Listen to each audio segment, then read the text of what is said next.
Well, I was hoping, no matter how many people were here, actually, to have this generate a discussion, after the talks, in which people could share their own views and their own observations and their own whatever their background is. So the topic is authoritarianism and dissent, and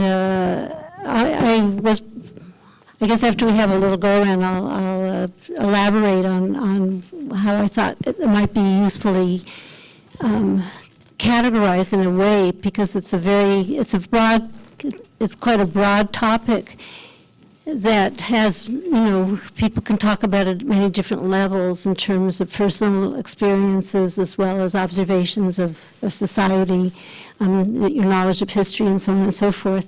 So I'll just briefly give the categories, and then we can go around and introduce ourselves and just give your thoughts, share your thoughts about this topic. So I was thinking about 4 different areas, and they all start with I, so that might be a helpful way to remember about it. But at first I was thinking of the institutional level, of authoritarianism at the institutional level, which would be government, non-governmental, at the national, any level of government and so on. So that's institutional. The second category was intellectual. I think that was the second one. Intellectual, which would have to do with framing, and an example of intellectual framing would be, for instance, something like, like democracy, for instance. That there can be a lot of confusion and obfuscation or clarity about what a democracy is. But it can also, as I think hopefully we can talk about, it can also muddy the waters in terms of authoritarian tendencies if one is too simplistic about actually looking, at democracies. So that's institutional, intellectual. The third is interpersonal, the third category. And here I'll elaborate, but there's many examples in terms of groups or people in groups who can, in subtle or not so subtle ways, suppress discussion or divert discussion or confuse the discussion. An example that we can talk more about is, for instance, like the standard of civility. So that sometimes if people are accused of being uncivil, it really deflects from what an issue is, or can actually be quite repressive. There was an example recently of a professor in the United States whose university contract was annulled because of his criticism of Israel during the attack on Gaza last summer. And one of the big reasons within the academic community, the Senate, or the administrative body that canceled his contract had to do with civility. So that's an example of the interpersonal squelching of discussion and knowledge. So we have institutional, intellectual, interpersonal, and the last category I put down as intrapsychic, which is a psychoanalytic concept about what happens inside a person, the kind of conflicts and so on, the kinds of anxieties that might make them either capable of dissenting, questioning authority, or might lead them to be compliant or colluding or even become authoritarian themselves. So those are the 4 categories that I think we'll hear many different things tonight, like from our speakers, and perhaps we can go around and talk about what your own thoughts are, until Laura Westra arrives. But I think it might be helpful to think about those categories and how they might interact and how they might apply to the kinds of things that you're concerned about yourselves. So.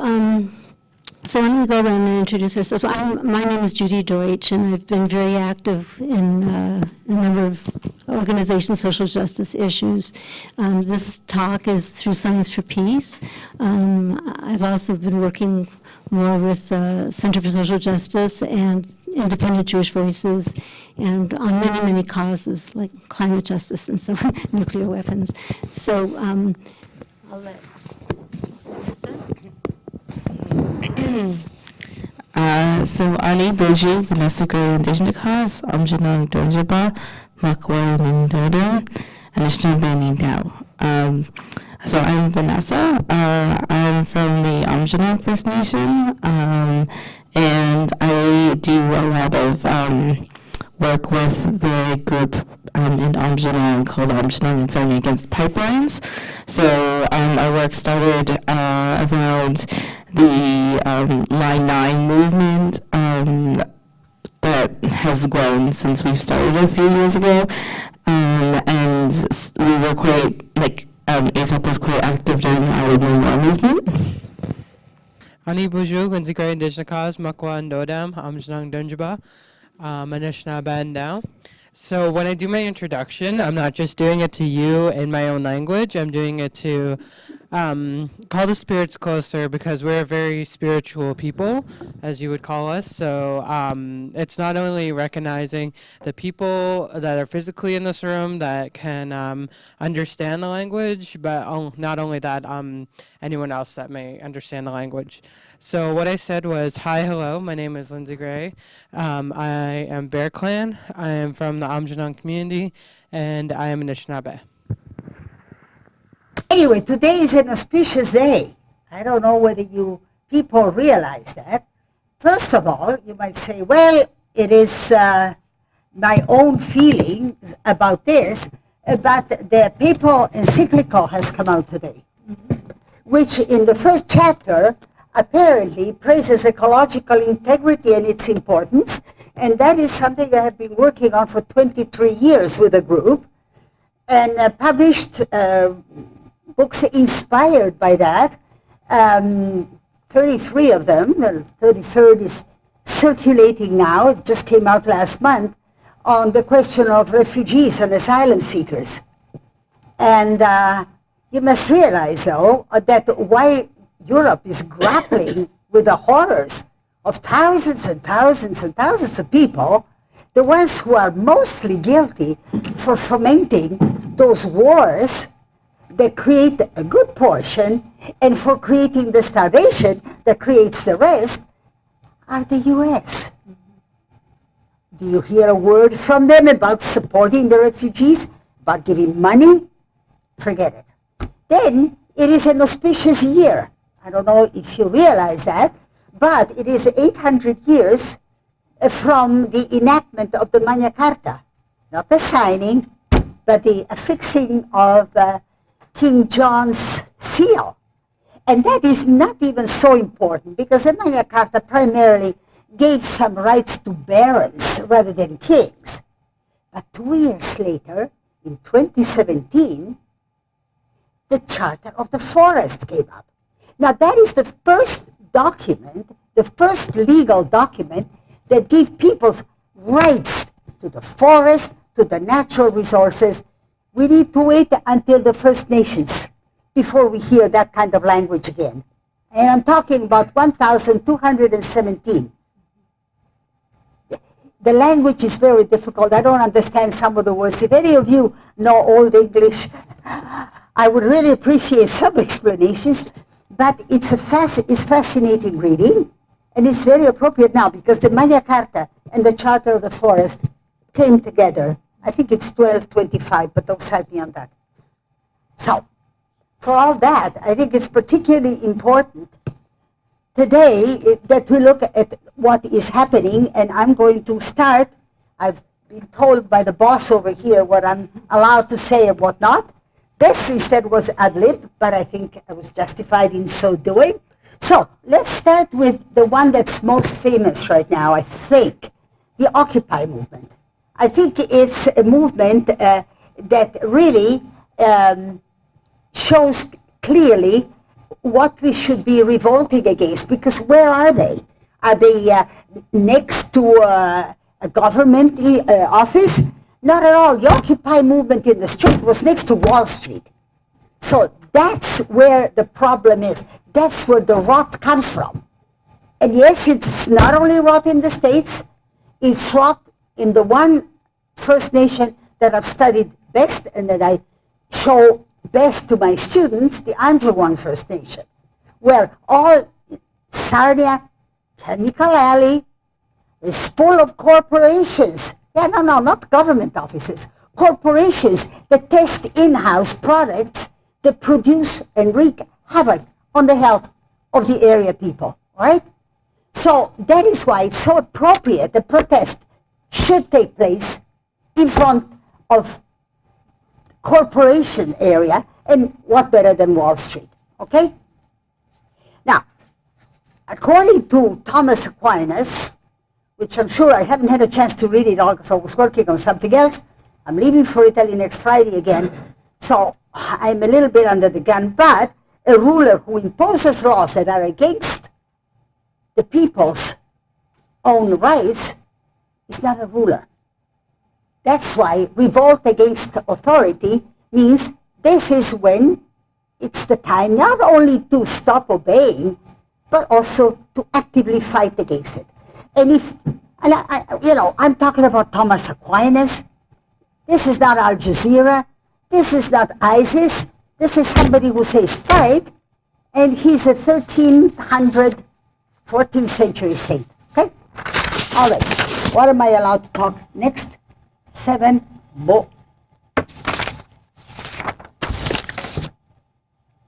Now, it's not the fact that every single movement or anything that goes on in the States is necessarily wrong. In fact, hat off to what they did at the time of the civil rights. Although I don't know how I can even say these words or show this after what happened yesterday, right? I mean, can you believe that? And Obama still says people shouldn't have a gun. Well, excuse me, you've been there for 8 years. What have you done against that? You know? I mean, why does the NCR rule the White House as Monsanto does and as a number of other corporations do? And then he says, geez, they can get a gun over the internet. Anybody who's dissatisfied with his life, feels there's not enough excitement, can buy a gun cheap over the internet, go somewhere and just wreak havoc, right? That's okay. People will remember them, sure. But there was a time when actually U.S. citizens marched in defense of the rights of human beings, who are of a different color. Hard to remember with the way we see things now, from Ferguson, Missouri, to now South Carolina. And I know South Carolina well. I taught for 2 years in there, okay? South Carolina and Alabama, I taught at Clemson and I taught at Auburn, are places where Ku Klux Klan can march with police protection. Okay? This is legal. And I'm not joking. And this isn't the Dark Ages. This is just some years ago, before I got my law degree, and I quit going to the States to teach philosophy, environmental ethics, and such. Okay? So, in general, the Americans at that time, even against the economic interest of certain states, like the southern states, were able to enact rules and regulations that gave some kind of rights to people of color. How far their rights extend today, I don't know. You can turn on the television, read the paper, and judge. It's pretty bad. And to say that the war was won is nonsense. Some battles were fought, some battles were won, but the war is ongoing. And let me tell you that. I've taught there, and I've seen how black students are afraid to open their mouth, especially in the South. Okay? So, all right. Next thing I'm allowed, it's the next one. So, what it does, essentially, is the civil rights movement, what it did is go back to justice, combine justice and legality, which are two things that are totally apart now, okay?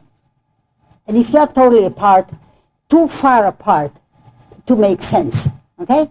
We have to respect people's rights. We have the right to practice our own religion.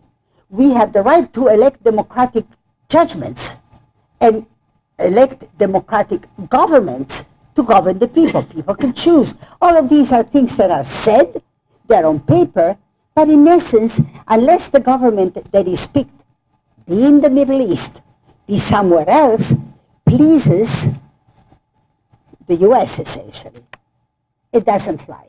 Look what happened in Egypt. Look what happened in Egypt. I remember, because I only watch, I don't watch Italian or I don't watch Canadian or US news, we watch Euro news for the most part. And I remember these people in Egypt saying, we learn from you. We had a democratic election. We have a president. Yeah, tomorrow. In the meantime, because the president did not please the powers that be in the West, he's facing death penalty in prison now. Okay? Why? He was elected. He was legally elected. So, I'm saying the civil rights movement at the time restored justice in legality. Right now, every time you see legality, you better question it, because the fact that it's legal doesn't mean that it's right or moral or just. Okay? So, I'm sorry, but that's the sad story. Now, let's move on to number 12.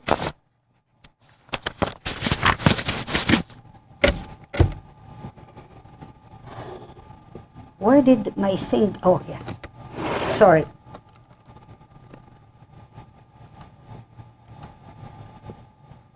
Well, I have one that I want to do. I don't know why we skipped it. Did you skip that? It's okay. Can I? Okay.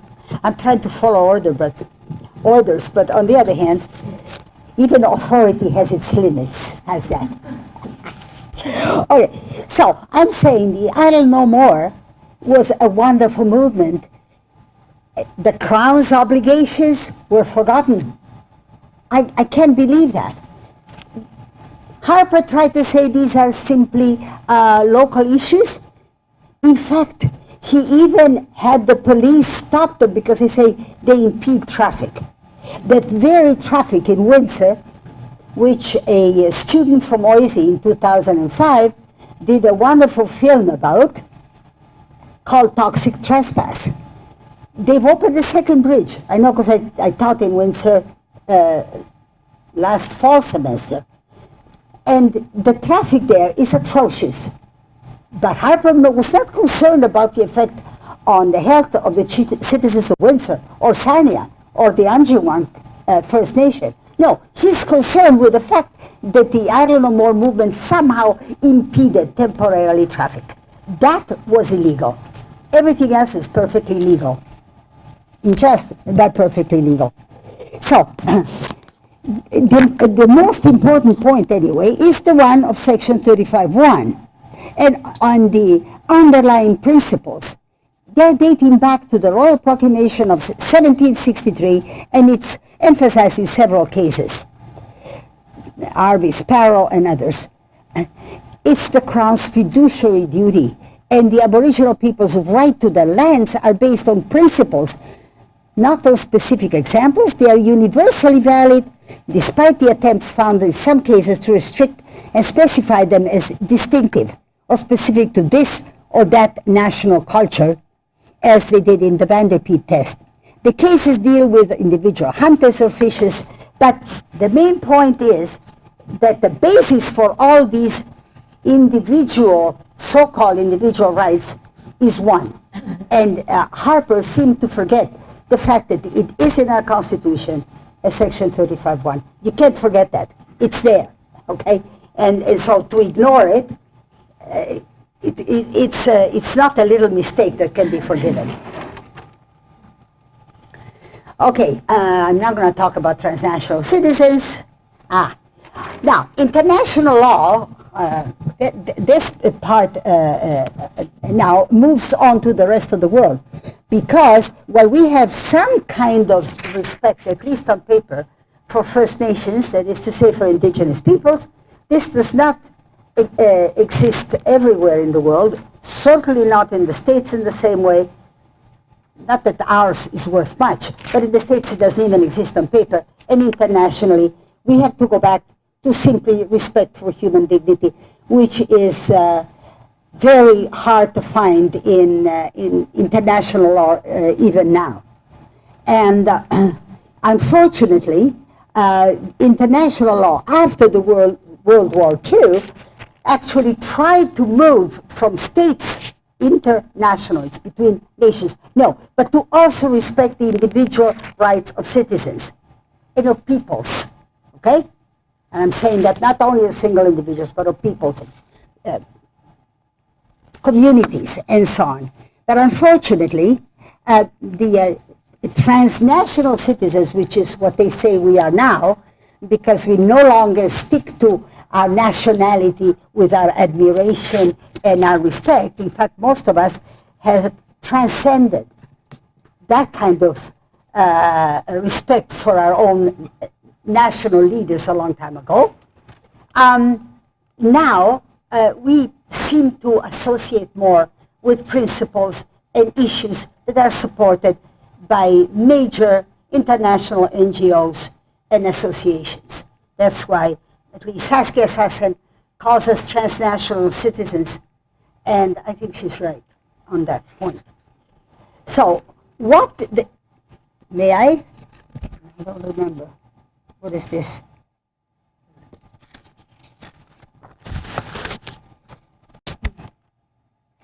Anyway, what I'm saying is that we need to protest for the rule of law, because unfortunately, the corporations no longer even participate in public debates, they simply buy it. And this is the situation we find. The Occupy movement's chosen area and location, that's why, was very appropriate, as was, I'm sorry to say, Bin Laden's main target, right? The Twin Towers, Wall Street. Again, not so much the Pentagon or offices of governments, because we know who's the real power. It's not the government anymore. It's the corporation that had bought out the government. If you think that in 2012, Obama signed an executive order called the Monsanto Immunity Order, which meant that Monsanto Corporation, you know what it does, you know what it's done to our own farmer Percy Schmeiser, I don't need to tell you about that, I hope, but they had complete immunity no matter what they did, okay? No matter who got hurt. Now, that order, luckily, expired in 2013, but the precedent is there. And this at the same time, while Europe jailed an executive from Monsanto in Lyon, France. They tried him, they put him in jail. Why? Because of the harm that Roundup caused a farmer by the name of Paul Francois. So Europe is marching to a different drummer. Unfortunately, Canada is marching in step with the Americans. I shudder to think what comes out after Obama, if this is what he's done, but anyway, I'm not going to speculate. Certainly nothing that seems to emerge sounds any good. We can choose between Hillary Clinton and Jeb Bush, and I don't know what's worse, quite frankly. Anyway, let's see what else am I allowed to talk about.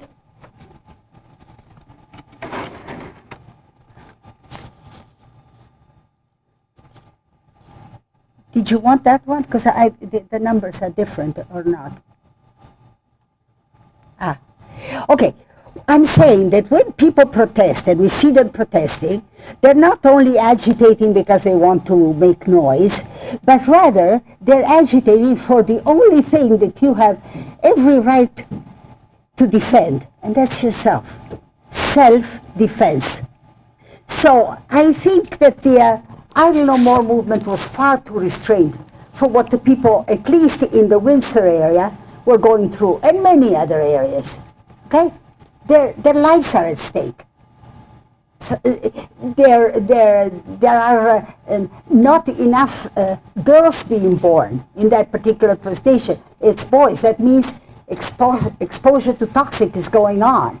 You know, these are things we've known for a long time. And Health Canada recognizes it, but then says, well, we'll monitor it. What's the good of monitoring it if you don't do anything to stop in-house testing by corporations? So, when you're exposed to a toxic attack, I think you have every right to defend yourself. Myself. So, when we consider the right again to self-defense on the part of groups and communities, then the right to use force or its threat on the part of governing bodies or states, as it was, it's as bad as in the case of individuals. And unfortunately, this is what leads to the ongoing control of people under apartheid, and I'm not going to start on that because otherwise I never finish. Okay, so we do have a right to self-defense, and that cannot be denied. That's a right in law. Okay, this is not just that I approve of it or you might approve of it. Even when they are well drafted and explicit in international law, there are no institutions designed to ensure the enforcement. Often remains in doubt even when international regimes has been adopted. Many important treaties are not ratified by the most powerful Western nations like the US and its friends, such as the two rogue nations, US and Israel. And the language is usually so vague that people cannot actually, even if they wanted to observe it, they would know what to observe, right? Because the language is deliberately left vague, inconclusive in the treaties. The U.S. domestic courts have strong political ties to the governing administration and, of course, to the corporations and so on. Now, let me see which is the last ones that I might need to talk about because I don't want to hog the whole time.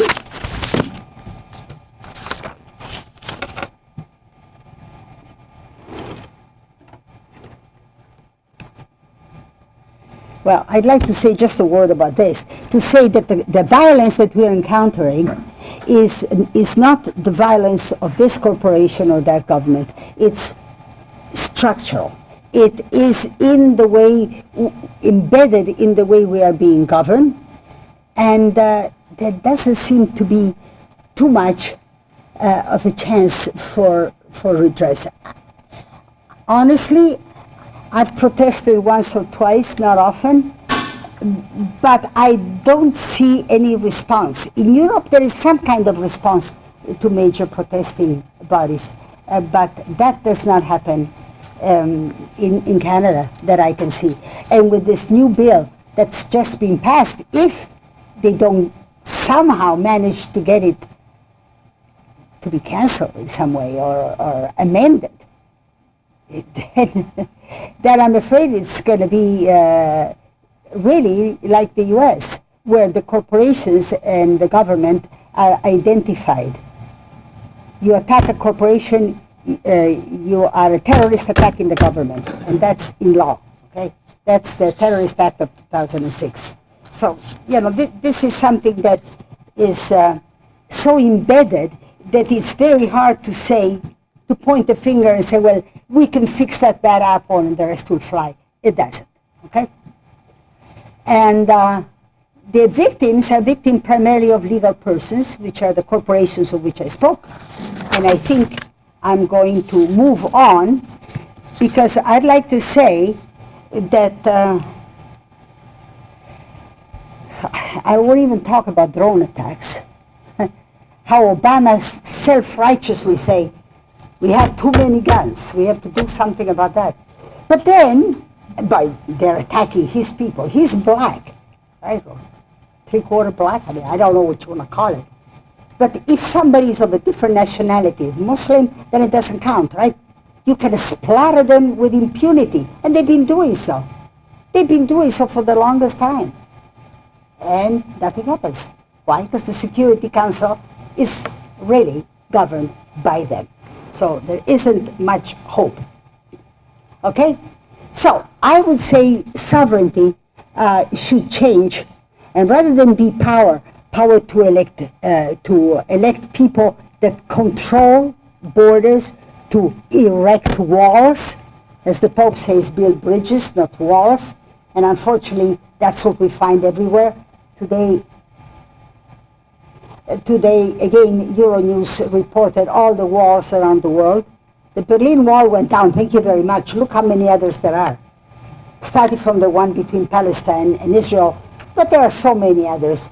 Between Mexico and the US, that was built by the same people that built the Palestine Wall. I mean, what do you think? And there are walls everywhere. And there are walls to keep out the migrants and the asylum seekers that because of Western practices and politics have no way to live anymore. What are you going to do with them? Put a wall, right? And let them lie there, as they're doing right now in Ventimiglia, hoping to go to France. And the French won't let them in. So sovereignty should begin to be understood as responsibility. Not only the power to stop people, but the responsibility to look after their humanity, to respect their dignity, and that doesn't seem to happen. Okay, I'm going to skip this because it goes too fast, but we have a certain amount of responsibility according to our ability and I guess our age. I am not prepared to go and have pepper sprayed on me and so on. I leave that to the young people. But at least I write, I publish, and I teach from this same viewpoint. That's the best I can do at this age. I don't think I can do much more than that, but I think that is one thing we have the obligation to do, because silence in cases like this is a crime. It's a crime when you're silent against apartheid. It's a crime when you're silent against corporate rule, and it's certainly a crime when you're silent against what happens to the First Nations of Canada. Okay? So I would say there's not much we can do other than try and join the social movements, either by supporting them from behind the war zone, as perhaps I do, or if you're young enough to get there, or as I tell my law students, you're the young ones, get the laws changed, fight for that. I can't do it, but you can still. So I think I will leave you with this thought.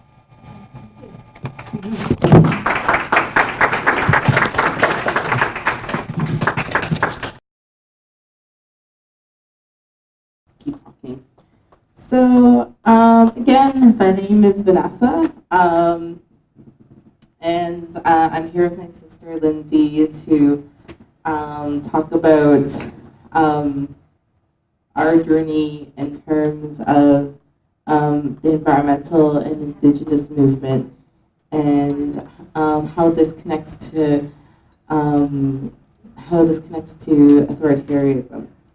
And it's very connected. I say this because I got involved in taking on a lot of this responsibility of bringing up the tough subject of environmental racism in my own community and how this affects the health and wellness of the environment and community members. And it's very connected. There's no doubt about how scary and how in my face it is all the time. Such as an example, our auntie Carletta, our second auntie, to get cancer, and on my mother's side of the family, found out on Monday that her cancer that she thought was gone through chemotherapy came back, and it's more aggressive and there's more of it. So It's a very sad time in our family right now, and this connects because the violence that the Canadian state brings to our homes and our families and our loved ones, physically, mentally, and emotionally, affects us on a daily basis. And we now have cancer rampant in our family because of the industries that moved in and built their facilities and continue to work on our ancestors' land and make us sick and profit from it, because that is what colonialism is, and it's continuous, and this is a genocide. The genocide did not end when killing Indians for simply being Indians slowed down, I should say. It is continuous because if you look at Indigenous communities and you see that there's sickness and there's loss and death, it's mostly because of industry that's moved in on the land that's cheaper, that was bought up cheap around the reservations where we were told to stay, or we would be shot for leaving our little piece of land that the government gave us. We're not in reservations because we love that piece of land that's just beside industry only. This is all native land, and we love it in every way possible that pushes us to continue to do the work that we do. And that work is really hard, and it's a lot of it is connecting us with other people, like with myself, Lindsay, and everyone in this room. That makes it hard though when we have troubles in our work. Like I said, I got involved because I want to talk about these hard issues, and I want to do something about it. I want to be proactive about this issue and not stand by and say, well, that's that.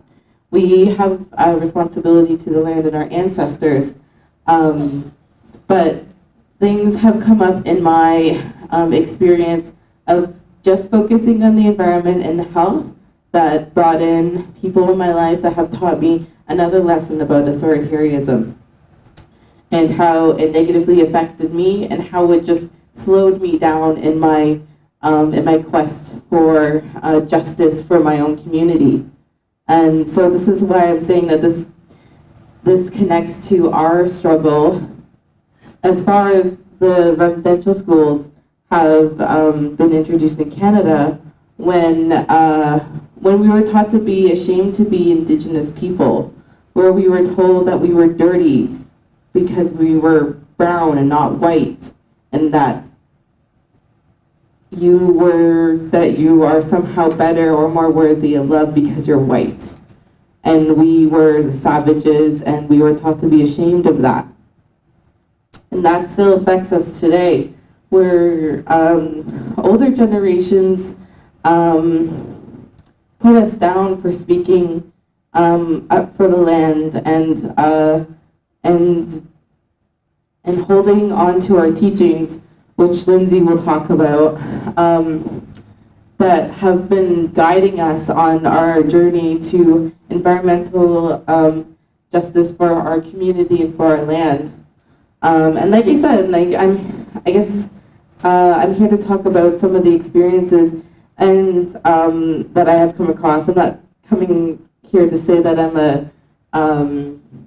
that I know all about this topic, but I've had experiences along my journey, including people who are older who believe that they could, who believe that they can stay in control by silencing me and my message because they are older than me, or because that they have some sort of self-proclaimed status.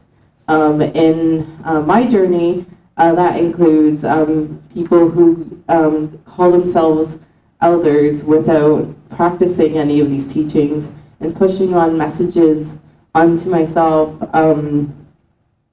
for for simply not having any humility for themselves. And this has taught me to question my authority, because if somebody comes waltzing up to me and saying, well, I'm some sort of elder, you should listen to me because I have something, because this is what I think and this is what I have to say.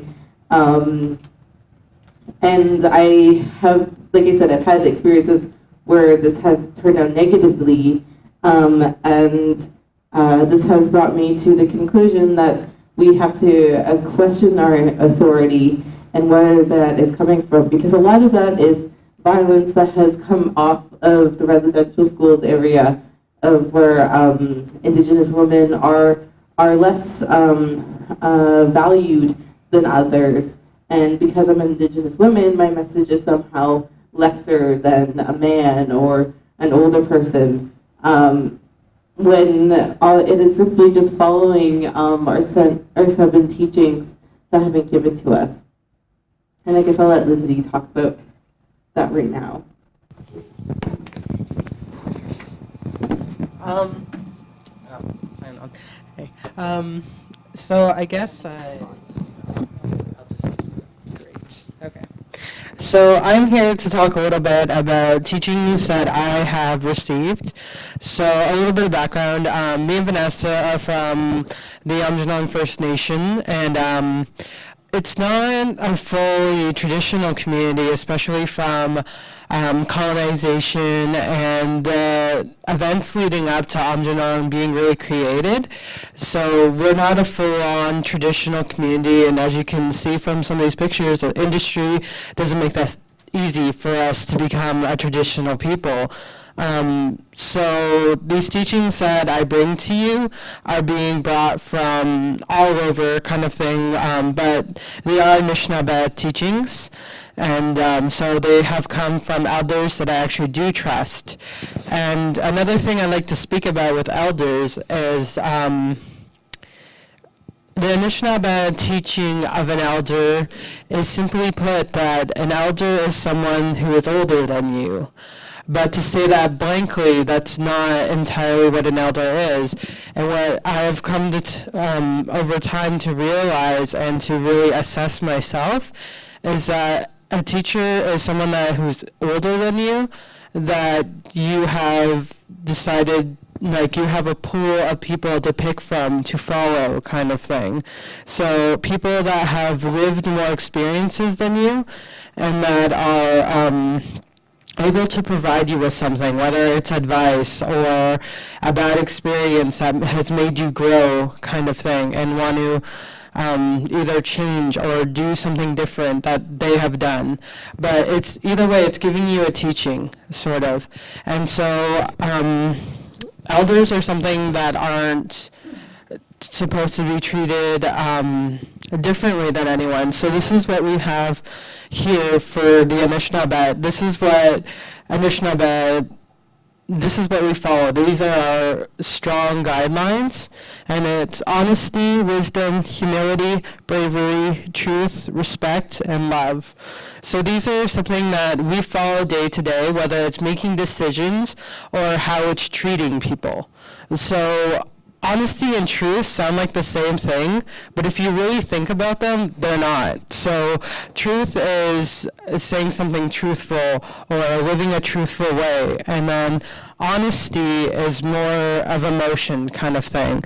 So you want to be honest. So if you really look at the definitions, there's something different, and that's why we use both of them in our teachings. And so wisdom is something we also do, so to think critical and to be wise about your words. And being wise is not just being smart, it's also being humble. So as you can see, like a lot of these words are just blanket words and that are like a web that connect everything. So humility is something we really try to go by as Anishinaabe people, and that's why we're known as peaceful people, because we believe that no one is above us or below us. So we are all just one, and we will all treat each other that way, and we'll treat others that way. And so the next one is bravery. So always be brave, like not courageous in overstepping your ways or showing your strength. It's more than that. It's showing your strength in like protesting or being honest if that's something that's courageous to you. And then respect is something that we have known to give to everyone. Respect isn't something that you lose for someone, you always have it. And then love ties in everything, because without love you can't have bravery that comes from caring. And again, love is such a blanketed word that people think is a very strong word. And so it can mean that I'm thinking of you, I'm caring for you to be honest with you. I'm caring for you to be brave and to do something courageous, kind of thing. So these are blanketed terms that we use day to day, whether it's making decisions.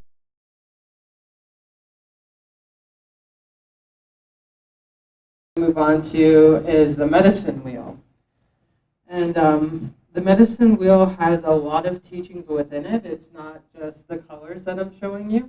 So white is at the top, and that represents north. And then yellow is the other direction, so east. And then red is south, and black is west. So this actually can take you years to actually learn about, because within all these four spaces can be also cycles like elder, youth, and like, so there's a lot of terms within it, but we see it as coming in cycles. That's why it's circular, and that's why it's color coded. And you are known to be within here, center. And above it is known to be the sky, blue, and then underneath it, green for earth. So this is again what we look for with life. It's really a guidance kind of thing. So you are within the center of whatever cycle you're on, like elder, youth, stuff like that. And it's really how we go day to day too. So you can like mark off like, they also mean different things. So you can mark off like how far you're into this kind of thing each day. And so that is something that I've learned and I've coped with to be able to take on authority and to really understand who my elders are. So one thing that I've learned about with elders and taking authority seriously, or accepting people as my teachers and stuff like this, is one example I learned this from was doing a banner dropping at a powwow. And usually people hear that and they think, why would you do a banner dropping at a powwow? Isn't that a sacred event? And no, it's not actually. Powwows aren't sacred events. They're events to entertain communities, kind of thing. They actually came into play after colonization happened, after 1491. And so I did the banner dropping for a company, Enbridge, which is within our community and has brought a lot of issues to our community with an illegal pipeline that has not been consulted. So we did a banner dropping at the powwow for it to just disrupt their table. And when the powwow security came out to us, we took the banner down and we left peacefully, because again, we didn't want to disrupt the powwow, we just wanted to disrupt their table and put out a clear message. And so the elders at the powwow almost didn't fully agree because they didn't understand what we were doing. And which I talked to my elders from my own communities and ones that I truly trust. And they told me that this is something important that needs to be done, because these are our events. A powwow is something that shouldn't be funded by industry. It should be just community-based and just for people to witness or experience, kind of thing. So the powwow, like the event wasn't for me to do the banner dropping. It wasn't for the gratitude of those elders. It was really just, it was told by my elders to do, kind of thing. So not everyone agreed with my event, But that's okay, because when you look at elders, again, you're supposed to look for these things. And it's not because I was being disrespectful. It was because to respect my elders' wishes and what they wanted for to happen. And so,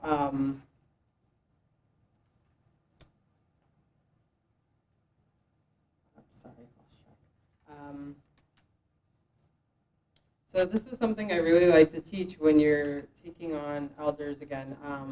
Just to remember the 7 grandfather teachings and to just be critical in who you follow, and to really think about what people are bringing to you and teaching you.